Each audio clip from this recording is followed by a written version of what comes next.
हे guys, welcome back once again. दोस्तों, आज की कहानी एक ऐसी लड़की की है जो अभी अभी कुछ दिन पहले एक नए टाउन में शिफ्ट हुई है और अपनी जॉब की वजह से उसे बस तलाश है तो किसी एक रेंटेड फ्लैट जहाँ का एनवायरनमेंट अच्छा हो, पर इतना अच्छा होगा उसने ये सोचा नहीं था। चलिए शुरू करते हैं इस कहानी को। सारा नाम की लड़की जो अभी अभी लॉस एंजलिस में शिफ्ट हुई है, वो एक कॉर्पोरेट ऑफिसर है। उसका काम है लोगों को लोन सेल करवाना। वो अभी यहाँ पर घर ढूंढ रही है, तभी उसकी नजर एक अपार्टमेंट पर पड़ती है जो कि उसके बजट के अंदर ही था और काफी अच्छी लोकेलिटी में भी मौजूद था। वो अंदर जाने का सोचती है और डोर बेल को बजाने के लिए आगे बढ़ती है, लेकिन इत्तेफाक से गेट अपने आप ही खुल जाता है और वो अंदर चली जाती है। अंदर जाने पर उसे ब्रायन नाम का लड़का मिलता है जो उसे हाई करके ग्रीट करता है। जिसके बाद सारा को एडी नाम की एक बूढ़ी औरत दिखाई देती है जो उसे काफी अच्छे से वेलकम करती है और उसे बेटी कहकर पुकारती है। लेकिन तभी उन्हें चक्कर आना शुरू हो जाते हैं, इसीलिए सारा और वहाँ मौजूद लोग उनके पास जाते हैं, उन्हें संभालते। उनका कहना था कि ये बस एक वीकनेस की वजह से हो रहा है। जिसके बाद वो ऊपर वाले फ्लोर पर जाती है जहाँ के रूम्स को वो देखना शुरू कर देती है। लेकिन जब वो पहले कमरे में आ जाती है तो वहाँ पर उसे बहुत सारे लोग दिखाई देते हैं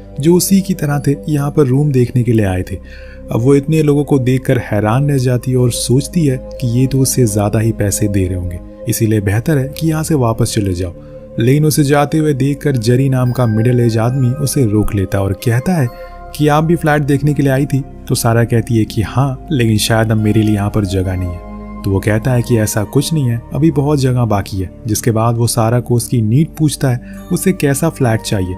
वो बताती है कि मुझे 1 रूम सेट चाहिए विद अटैच बाथरूम।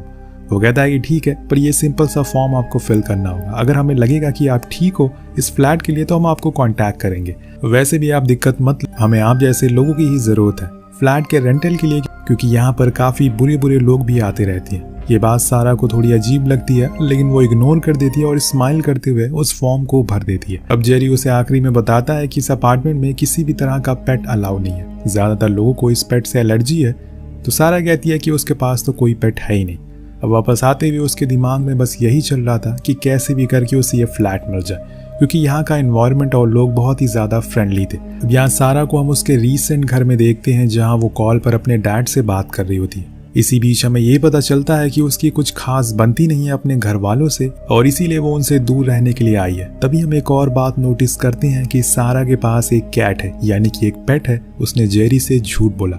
अब ये झूठ उसे कितना महंगा पड़ेगा ये तो हमें आगे ही पता लगेगा। अगले दिन हम उसे एक ऑफिस में देखते हैं जहाँ पर उसके पास जेरी का कॉल आता है जो कि उसे बताता है कि उसे 1 बेडरूम सेट मिल गया है, जिसे सुनकर वो बहुत खुश होती है और फौरन उसी दिन अपने सामानों को शिफ्ट करना शुरू कर देती है। और आखिर में जब वो चोरी छुप के अपनी कैट को ले जा रही होती है तो उसे वहां दूर खड़ा एक आदमी स्टॉक कर रहा था, लेकिन जैसे ही वो उसे देख पाती वो वहां से चला जाता है। जिसके बाद उसकी मुलाकात ब्रायन से होती है जो उसे हेलो कहता है और बताता है कि आज रात में अपार्टमेंट में सभी लोगों ने बारबेक्यू पार्टी रखी है जिसमें कि तुम भी इन्वाइटेड हो, इसीलिए जरूर आना। सारा मान जाती है और फिर ब्रायन वहां से चला जाता है। उसे उसका बिहेवियर बहुत पसंद आता है और वो कहीं ना कहीं हल्का फुल्का उसे लाइक भी करने लग गई थी। अब रात हो जाती है और सारा पार्टी में पहुंचती है जहाँ पर एडी उसे सभी से मिलवाती है, जिसमें एक लेस्टर नाम का आदमी भी मौजूद था। वो भी उसे मिलता है, लेकिन वो बहुत ही ज्यादा स्ट्रेंज था और ये वही बंदा था जब सारा यहाँ पर आई थी तो उसे स्टॉक कर रहा था। वो सारा को एक बुक ऑफर करता है पढ़ने के लिए, लेकिन वो उसे लेने से मना कर देती है, इसीलिए वो चुपचाप वहां से चला जाता है। जिसके बाद ब्रायन आता है और उसे पार्टी में लेकर चला जाता है, लेकिन लेस्टर अभी भी उसे ही देख रहा था। यहाँ हम क्लोज से लेस्टर को देख पाते हैं तो पता चलता है कि उसकी एक आंख नहीं है और उसका एक कान भी नहीं है, और ऐसा कैसा हुआ उसके साथ यह हमें कहानी में आगे पता चलेगा। इसके बाद अब सारा अपने रूम में आ जाती है सोने के लिए, लेकिन वो देखती है कि उसकी नींद की गोलियां खत्म हो चुकी है। उसे आज सोने में बहुत दिक्कत होती है। तभी उसे कुछ हलचल सुनाई देती है जो कि साइड वाले ब्रांड के फ्लैट से आ रही थी, पर वो इग्नोर करती है और सोने की कोशिश करती है। अगली सुबह वो सबसे पहले तो अपनी मेडिसिन ऑर्डर करती है। तभी उसकी नजर एक पेपर पर पड़ती है जो किसी ने उसके गेट में डाला था, जिसे खोलने पर उसे पता चलता है कि किसी को पता चल गया है कि उसके पास एक पेट है, यानी कि बिल्ली है। इसीलिए उसने ये अपार्टमेंट के रूल्स और रेगुलेशन वाला पैम्फलेट उसके घर में फेंका है। उसके नीचे ये भी लिखा था कि इस अपार्टमेंट में कई लोगों को पेट से एलर्जी है, फिर भी तुम इस पेट को लेकर यहाँ आ गई, अब इसका अंजाम बहुत बुरा होगा। सारा बाहर जाती है तो देखती है कि दूर लैनचेस्टर खड़ा हुआ है, पर उसे देखते ही वो वहां से भाग जाता है। अब वापस आते टाइम सारा को फिर से ब्रायन मिलता है, जो कि काफी अजीब था, क्योंकि कैसे कोई इंसान बार बार एग्जैक्ट हर दिन मिल सकता है। खैर वो उसे आज रात के लिए डिनर पर इन्वाइट करता है, जो कि सारा थोड़ी देर सोचने के बाद मान भी जाती है, जहाँ पर उसकी बॉस उसे आज बहुत ज्यादा काम दे देती है, जिसे सारा मना नहीं कर पाती। फिर क्या, वो देर रात तक काम करती रहती है, जिसमें लीजा उसकी दोस्त उसकी मदद करती है। अब इसके बाद दोनों ही सारा की घर की ओर निकल जाते हैं। इसके बाद दोनों ही थोड़ा चिल करते हैं। इसी बीच सारा बताती है कि वो जब से यहाँ पर आई है तभी से उसे सही से नींद नहीं आ रही है, जिसकी वजह से वो बहुत ही ज्यादा परेशान है। आखिर वो करे तो करे क्या। और अपार्टमेंट में और किसी को पता चल भी गया कि उसके पास एक पेट है। तो लीजा कहती है कि अगर तुम्हें ये जगह सही नहीं लग रही है, तुम्हें यहाँ पर आराम नहीं मिल पा रहा है, तो सिंपल छोड़कर इसे निकल जाओ। लेकिन सारा बताती है कि उसे ये घर उसके बजट में मिल गया है और यहाँ के लोग बहुत ही अच्छे, ऐसी जगह बार बार नहीं मिलती, इसीलिए वो थोड़ी दिन एडजस्ट करके देखती है, क्या पता धीरे धीरे सब ठीक हो जाए। अब लीजा के जाने के बाद वो सोने के लिए चली जाती है, लेकिन आधी रात उसे कुछ हलचल सुनाई देती है और इस बारी उसे कुछ बेक्ड होने की आवाज आ रही थी और स्मेल भी आती है। वो किचन में जाती है तो देखती है कि वहां पर ओवन ऑन है, लेकिन उसके अंदर जो चीज मौजूद थी उसे देखकर वो दंग रह जाती है। दरअसल किसी ने उसकी बिल्ली को जिंदा ही ओवन में डाल दिया था और ये स्मेल उसी की आ रही थी। अब वो उसके आगे कुछ और सोच पाती कि तब तक उसके पीछे से कोई अनजान आदमी आता है और उसे बेहोश कर देता है, फिर उसे घसीट कर कहीं ले जाने लगता है। जब सारा की आंख खुलती है तो वो खुद को एक चेयर से बंधा हुआ पाती है। उसके सामने कोई और नहीं बल्कि ब्रायन ही खड़ा हुआ था, जो कि उसे कहता है कि आज से तुम्हारे अच्छे दिन शुरू होने वाले। सारा को कुछ समझ नहीं आता, इसीलिए वो जैसे तैसे करके खुद को छुड़ाने की कोशिश करती है। उसे लगता है कि शायद वो साइको किस्म का आदमी है, इसीलिए यहाँ से भाग जाना ही बेहतर होगा। वो खुद को फ्री कर लेती है और बाहर भागने लगती है, जहाँ पर उसे एक बूढ़ी लेडी मिलती है, जिससे वो रोते हुए कहती है कि वो उसे मार रहा है। लेकिन वो लेडी बहुत ही अजीब सा रिएक्शन देती है और फिर उसके बाल को पकड़कर उसे जमीन पर गिरा देती है, यानी कि वो भी ब्रायन के साथ मिली हुई है। और तब तक वहां ब्रायन पहुंच जाता है और फिर उसे करंट देकर रूम में ले आता है, जहां पर हमें पता चलता है कि असल में इस पूरे गेम में ये सभी फ्लैट वाले मिले हुए हैं। पर ये गेम है क्या और ये सारा के साथ ऐसा क्यों कर रहे हैं, ये हमें कुछ ही देर में पता लगेगा। पर फिलहाल के लिए वो उसे फिर से बेहोश कर देते ताकि वो अपने पेंडिंग कामों को पूरा कर सके। 2 दिन बाद जब सारा की आंख खुलती है तो इस बारी वो खुद को एक रूम में पाती है, जिसकी खिड़कियों को ब्लॉक कर दिया गया था ताकि बाहर से कोई देख ना सके अंदर क्या हो रहा है। तभी वहां पर जेरी और ब्रायन आते हैं, जो उसे कहते हैं कि तुम्हें वॉल के साइड में पोजीशन करके खड़ा होना है और तुम वो रेड लाइट देख रही हो ना, जब तक वो जलती रहेगी तब तक तुम्हें ऐसे ही खड़े रहना। लेकिन वो मना करती और वो लोग लैनचेस्टर को बुला कर लाते और कहते हैं कि इसने भी ये करने से मना किया था, इसलिए हमने इसके साथ ये कर डाला। दोस्तों आपको पहले ही मैंने बताया था कि लैनचेस्टर की एक आंख और एक कान नहीं है, दोनों ही सिले हुए हैं, तो ये काम इन्हीं दोनों ने किया था। ये सब देखकर सारा बहुत डर जाती है और वो जैसे वो कहते हैं वैसे ही उनको फॉलो करती है। ये चीजें सारा के साथ कई दिन चलती रहती है, पर एक दिन वो थक कर गिर जाती है। तब उसके पास एडी आती है, वही ओल्ड लेडी जो उसे बेटी कहकर पुकार रही थी। सारा उसे पूछती है कि ये सब क्या हो रहा है, आप लोग मेरे साथ ऐसा क्यों कर रहे हो। तो वो कहती है कि तुम अकेली नहीं हो, ये सभी के साथ हुआ है जो इस अपार्टमेंट में रहने के लिए आए। यहाँ सारा को ये लगने लगता है कि उसके डैड अब उसे बचाने के लिए यहाँ पर आ रहे हैं और इसी चक्कर में वो अपने हाथों से उन कीलों को निकाल लेती है और वहीं बेहोश हो जाती है। अगले दिन उस रूम में जेरी आता है और उसे कांग्रेट्स करता है, तुमने इस टेस्ट को पार कर लिया है। जिसके बाद वहां पर कई सारी औरतें आती हैं जो उसे साफ करती हैं और उसको मरहम पट्टी करती हैं। सारा सभी के हाथ पर देखती है कि वो कील का निशान है, यानी कि एडी सही कह रही थी, सभी को ये टेस्ट पास करना ही पड़ता है। इसके कुछ दिन बाद उसे फिर से रूम में लाया जाता है, जहां पर उसे मॉनिटर करा जाता है। उसके सामने बैठे थे 2 इंसान, जेरी और ब्रायन। जेरी और ब्रायन उसे बुक देते हुए कहते हैं कि सभी लोग इसे पढ़ते हैं और आज से तुम भी इसे पढ़ना शुरू कर दो। तुम्हें मैं ये भी बता दूं कि इस अपार्टमेंट के लोग एक कम्युनिटी को फॉलो करते हैं, जिसके 4 अहम तत्व हैं, जो कि है सेल्फनेस, अपोनेंस, एक्सेप्टेंस और लास्ट वन सिक्योरिटी। इन सभी के बारे में उस बुक में लिखा हुआ है। और इसके बाद सारा को फिर से उसी रूम में बंद कर दिया जाता है, जहां पर वो दिन रात उस बुक को पढ़ती रहती है। जब भी वो बाहर आती है वो वहां पर रहने वाले लोगों को देखती है, जो कि बहुत ही नॉर्मल बिहेव कर रहे थे, जैसे कि उनके साथ कुछ हुआ ही ना हो। लेकिन मन ही मन सारा को बहुत डर लग रहा होता है, न जाने अगला टेस्ट कौन सा हो जाए। अब कुछ दिन के गैप के बाद फिर से उसे जेरी और ब्रायन बुलाते हैं उसका लाइव डिटेक्शन टेस्ट करने के लिए, जिसमें उसे उसके डैड के बारे में पूछा जाता है, जहां वो बताती है कि वो उनसे नफरत करती है क्योंकि उन्होंने उसकी मॉम को धोखा दिया, वो भी एक ऐसी स्टेज पर जहां पर वो कैंसर से लड़ रही थी।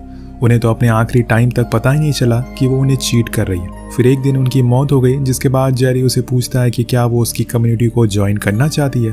वो कहती है कि उसे अभी थोड़ा और समय चाहिए तब तक वो समझ सके कि आखिर कैसी ये सारी चीजें काम करती है और क्या क्या उसके लिए जरूरी है या नहीं। अब अगले दिन से सारा उस अपार्टमेंट के सभी लोगों से इंटरेक्ट करना शुरू कर देती है। वो ज्यादा दिन गार्डन में बिताती है, वो सारी टास्क में भी पार्टिसिपेट कर रही थी और हर चीज को बहुत ही बारीकी से देखने की कोशिश करती है। जिसके बाद उसे फिर से बुलाया जाता है पूछने के लिए कि क्या वो कम्युनिटी में शामिल होगी, और इस बारी भी वो वही जवाब देती है कि उसे थोड़ा और समय चाहिए। तो फिर वो लोग उसे एक रूम में शिफ्ट कर देते हैं जहाँ पर उसके ऊपर हर वक्त नजर रखी जा रही थी, और ऐसा हर किसी के साथ होता है। अब कुछ दिन बाद वो ब्रायन के साथ ये बारी अचानक से कंट्रोल रूम में पहुंच जाती है, जहां पर वो देखती है कि सभी के ऊपर कैमरे से नजर रखी जा रही है। तो वो ब्रायन से पूछती है कि ऐसा क्यों किया जा रहा है, वो ये सब किसके ऑर्डर पर कर रहे हैं। लेकिन ब्रायन कहता है कि तुम अपने काम से काम रखो।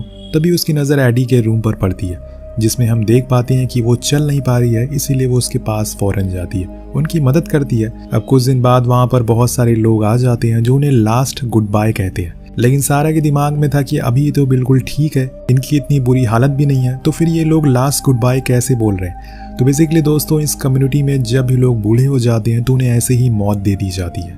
वो खुद ऐसी मौत चुनते हैं। अब वो ये सोच ही रही होती है कि तभी एक आदमी आता है कुछ पॉलीथीन बैग लेकर, और वो एडी के मुंह पर लगा देता है, जिससे कि उसका दम घुटने लगता है और कुछ ही सेकंड बाद उनकी मौत हो जाती है। ये सारी चीजें देखकर सारा के होश उड़ जाते हैं, पर वो ऐसा प्रिटेंड करती है कि जैसे कुछ हुआ ही नहीं है, सब कुछ नॉर्मल है।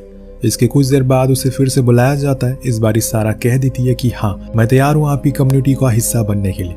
अब ये सुनकर दोनों बहुत खुश होते हैं और उसे कॉन्ग्रेचुलेट करते हैं, पर सारा के चेहरे से लग रहा था कि कुछ तो वो बड़ा करने वाली है, जो शायद अभी तक कभी भी किसी ने नहीं किया। इसके बाद एक केक लाया जाता है इस खुशी में कि सारा इस कम्युनिटी में शामिल हो गई, और फिर उसके सर पर एक मार्क भी बना दिया जाता है एज ए कम्युनिटी टैग के तौर पर। और फिर उसे लैनचेस्टर के साथ पेयर अप किया जाता है, क्योंकि कुछ ही दिन पहले उसकी वाइफ की मौत हो गई थी, और ये सब सारा चुपचाप सह रही थी। फिर एक दिन उसे पता चलता है कि उसके डैड ने इस घर के बारे में पता लगा लिया, वो उसे मिलने के लिए आए हैं। पर सारा को कहा जाता है कि वो उनसे अब पूरी तरह से रिश्ते को खत्म कर दे, ताकि वो दोबारा से यहाँ ना आ पाए।